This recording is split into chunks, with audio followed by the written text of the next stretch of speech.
Afternoon, Bridge family. This is Jordan and Emily Davidson, and we're going to talk a little bit about relationship for the February relationship series. We've got our kids in the background. Drew's running the camera, and the kids are being sweet, but you may hear a little bit of them in the background, so don't mind them. That's part of a relationship. But we want to talk about stress on a relationship and how it affects a relationship. We had a good bit of stress. You know, we've been married working on 6 years now, which is not anywhere near as long as some people, but in that time, you know, we have experienced our ups and downs. But one of the things that we experienced in all that stress was time, and part of that happened with the kids. You know, we have a lot of time for each other at first, and then Asher came along, and so our time was divided, and then Abby came along and our time was further divided. Some of what I got to see during that time was Emily, how she was trying to make sure that I still got time when Asher was born, and then how much she loved him. And then when Abby came along, she was worried that Abby wasn't getting enough time and Asher wasn't getting enough time and I was getting enough time. So one of the things that I really saw was the sacrifices that she made and the considerations that she had for the attention that everybody needed. And that's not something that I did great with during that time. I mean, what do you remember about that? Yeah, I remember when we first got married, we had a little 2-bedroom apartment that was, perfect for us. And we would, before we got up for work every morning, we would pray. We would read our Bible and we would pray and just spend time together before we got on the road to our jobs, because you were an hour and a half away from your job at that time one way, and I was 45 minutes. So that also gave us that time in the car that we could talk to each other. And then every night before bed, we would read our Bible again together and pray, and we just had that intimate time with each other and with the Lord. And then comes Asher, and you still make that time, but it's harder to carve out that time every day because Asher had a lot of acid reflux and stuff, so he didn't sleep a lot. Probably the whole first year, I don't know how much I actually slept because he had to be held upright. We couldn't lay him down right away. We had to hold him up, and then when you did put him in bed, he would wake right back up, and so it was a constant up and down for me.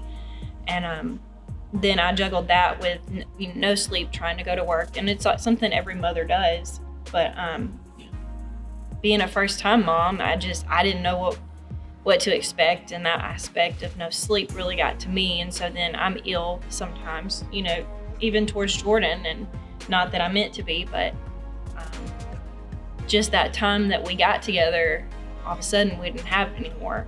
And then, like he said, that was further taken away once Abby came along. I was able to stop work. We were blessed enough for me to be able to not have to go to work and to be able to stay home with the babies, which I love. But then I kind of got into that funk of just wearing sports pants and old raggedy t-shirts and pulling my hair back in a bun every day. And, then you want to tell them you had to go to two different jobs. Yeah, with all the medical bills and things that kind of piled up with Abby and Asher and a couple of surgeries thrown in there at that time, I started working well over 100 hours a week for a period of 6 or 7 months straight. And during that time, we really didn't get to have any time for each other. And like earlier when I'd said, Emily really made sure that everybody had the time that they needed. She made sure that the kids got a piece of her and that I got a piece of her. That's something that at that time I did not do a good job of. So, I wasn't making time for her and the kids, because I'd get up at 3 and go to work, and I'd come home at 11 and I'd do it again. And it was 6 days a week like that. And it was difficult during that time, but it was something where that was an area that she was very deliberate in, very specific about sacrificing her time and her energy. And that's something I did not do well during that time. And we had that closeness from when we were first married that I still don't think we've gotten back to that closeness since then. We still love each other, still very close, but something about that intimacy when you go that long without nurturing that, and you go that long in an environment where you're just on just a single thread for that long, it takes time to recover from that and build back up to that. And that was a very stressful time, and there were stresses for her and worry that crept in, and there Yeah, I was would, wearing me out. Go ahead. because at the job that he worked at, there were a lot of young, pretty little high school and college age girls that you don't know what they're thinking. Obviously, I think he's handsome, and so it, it worried me. These pretty little girls are all around him all the time, and not that I would ever doubt that he, not that I think that he would ever do something like that, but the devil does play games with your head. So that was a struggle for me. I would have dreams at night that, things would happen to our marriage. And so that was playing in my mind all day, and I wanted to have that time with him. But there again, he's getting up at 3:00 in the morning when I'm not sleeping through the night because I'm up with the kids. And then he gets up and leaves, and he doesn't get home until 11:00 at night when the kids are in bed. So it's also playing on me. I know that he's not getting any time with the kids, and that's something he wants. He's not getting any time with me. It was a period of about 6 or 7 months where we just really struggled with, I know I struggled mentally, just thinking, am I good enough anymore? Just things come up. Would he rather have a young little pretty girl versus the mom that's in the yoga pants with her hair on her, in a bun? So that made me start reevaluating what can I do to be a better wife? Let me start trying again, because I had just gotten into mom mode where that's all I did, because it was all I did. We had one car. Right. We had a paid off car, and somebody ran out in front of him and totaled it. Don't text and drive. Shameless announcement there. Not him. He wasn't. Right. But the lady that he hit was. That was tough. And during that time, we have lots of friends and family back this way, but where we lived, about 3 hours away, during that time, that was really a time where we were vulnerable and we were kind of worn thin. And I know Emily for sure could have used somebody reaching out, could have used somebody spending time with her and there, physically there, a friend, encouragement, that type of thing. And we by our own, decisions and choices, put ourselves in a position where we don't really have a support structure up there.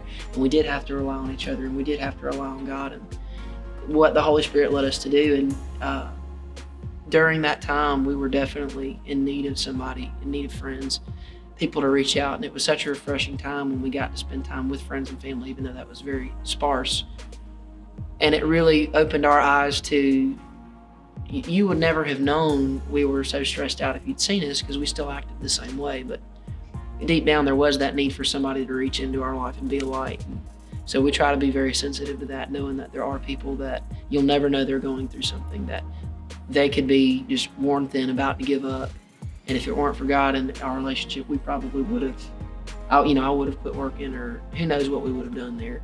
But it would have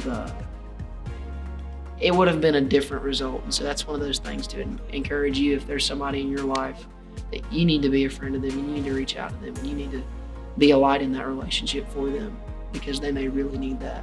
Don't rely on what it looks like on the outside.